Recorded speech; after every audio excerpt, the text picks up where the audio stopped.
Hello everyone. आज की video में हम मेंडल के द्वारा दिए गए आनुवंशिकता का दूसरा नियम, जिसे पृथक्करण का नियम या युग्मकों की शुद्धता का नियम भी कहते हैं, उसका अध्ययन करेंगे। अब हम जानेंगे कि किस प्रकार से युग्मकों की शुद्धता का नियम या पृथक्करण के नियम को समझाया जा सकता है और किस प्रकार उसकी व्याख्या की जा सकती है। मेंडल के आनुवंशिकता का दूसरा नियम, जिसे पृथक्करण का नियम या युग्मकों की शुद्धता का नियम कहते हैं, उसको समझने के लिए मोनोहाइब्रिड क्रॉस का एक चार्ट हमने यहाँ पर बना के रखा है। एक संकर संकरण की परिभाषा पिछले वीडियो में भी हमने आपको बताई। जब किसी एक ही लक्षण की वंशागति का अध्ययन करने के लिए दो पादपों के बीच में संकरण करवाया जाता है तो उस संकरण को हम एक संकर संकरण या मोनोहाइब्रिड क्रॉस कहते हैं। मेंडल का जो प्रभाविता का नियम है उसको हम समझ चुके हैं। यहाँ पर आज हमें मेंडल का जो दूसरा नियम है, युग्मकों की पृथक्करण का नियम या युग्मकों की शुद्धता का नियम या पृथक्करण का नियम, कोई भी नाम दे दीजिए, तो उस पृथक्करण के नियम को समझने के लिए हमने ये चार्ट बनाया है। पहले हम इसका स्टेटमेंट बता दें कि पृथक्करण का नियम क्या कहता है या इसे युग्मकों की शुद्धता का नियम क्यों कहते हैं। पृथक्करण का नियम कहते हैं कि जब युग्मकों का निर्माण होता है उस समय प्रत्येक लक्षण का निर्धारण करने वाले गुणसूत्र या एलील अलग अलग युग्मकों के अंदर पृथक पृथक रूप से प्रवेश कर जाते हैं, इसीलिए इसे पृथक्करण का नियम कहते हैं या युग्मकों की शुद्धता का नियम भी कहते हैं। देखिए किस प्रकार से। सबसे पहले हमने जनक लिए शुद्ध लंबा और शुद्ध बोना, बिल्कुल पहले की तरह। शुद्ध लंबा है, होमोजाइगस कंडीशन है, और लंबा इसलिए है क्योंकि इसके अंदर जो एलील है वो डोमिनेंट है, प्रभावी है।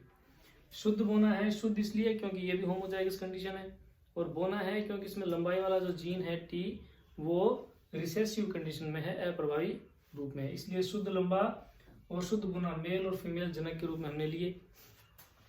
उसके बाद इसमें युग्मक बनेंगे, जैसे कि पहले हमने बताया था।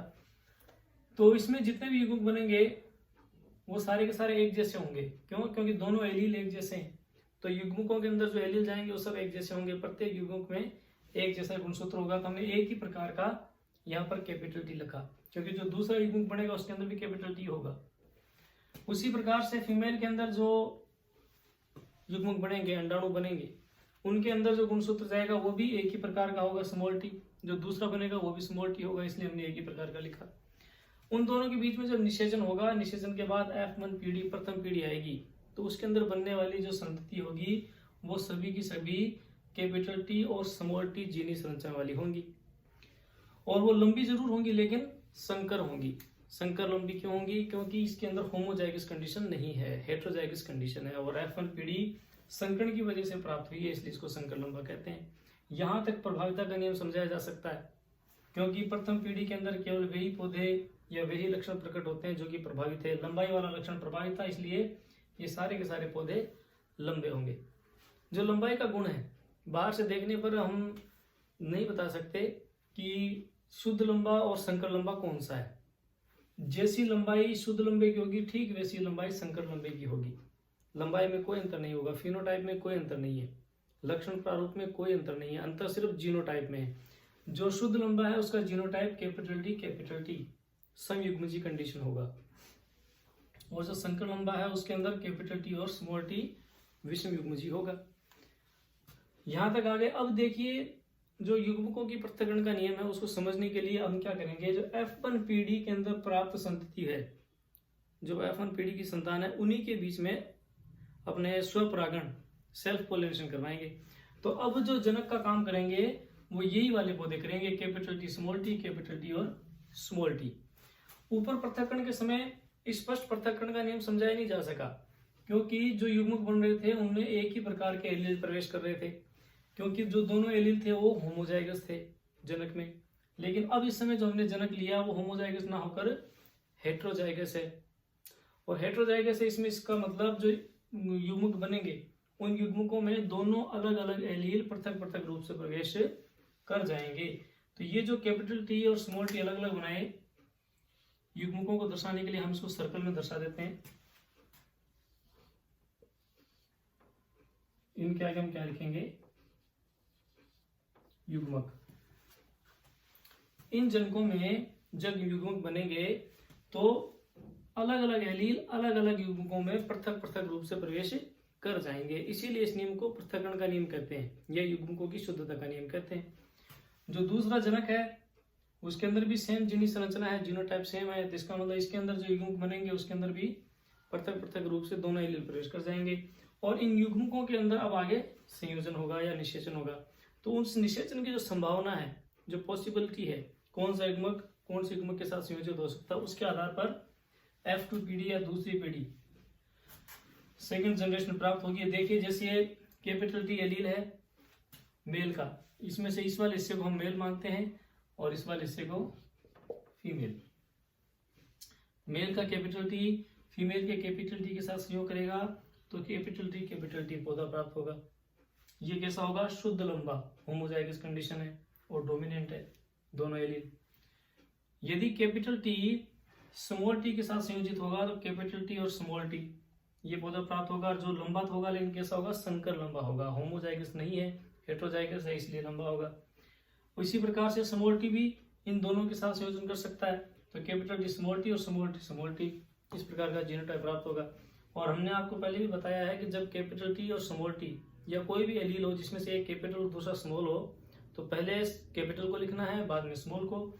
इसलिए यहाँ पर स्मॉल t और कैपिटल T का जब संयोजन किया हमने तब पहले कैपिटल T लिखा और बाद में स्मॉल t लिखा। तो इस प्रकार से F2 पीढ़ी के अंदर जितने भी पौधे प्राप्त होंगे उसमें से ये भी लंबा है, ये भी लंबा है, ये भी लंबा है और मात्र एक पौधा बोना है।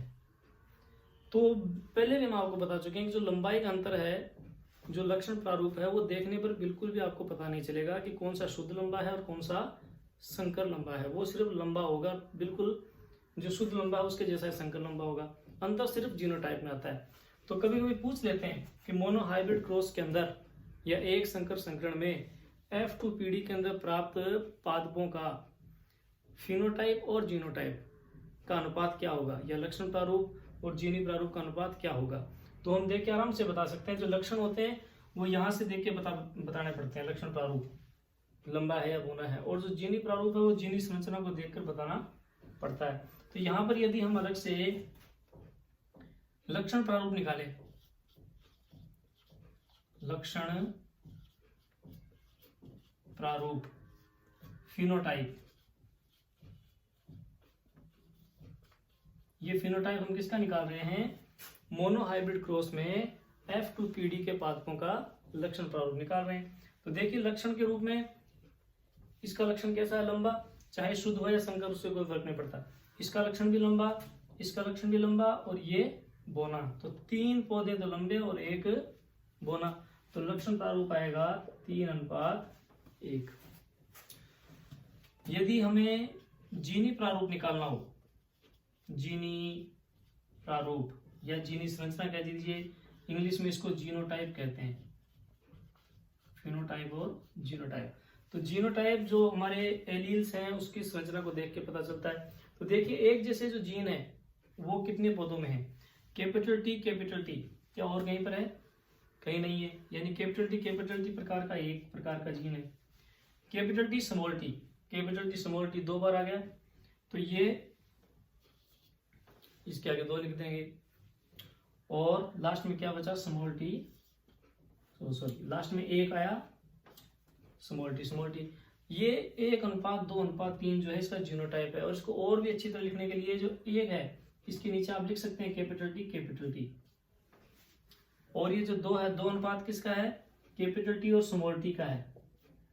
इसको देखते हैं, बता देंगे कि कैपिटल T जीनोटाइप का 1 पौधा होगा, capital T small t genotype का 2 पौधे होंगे और स्मॉल t जीनोटाइप का 1 पौधा होगा।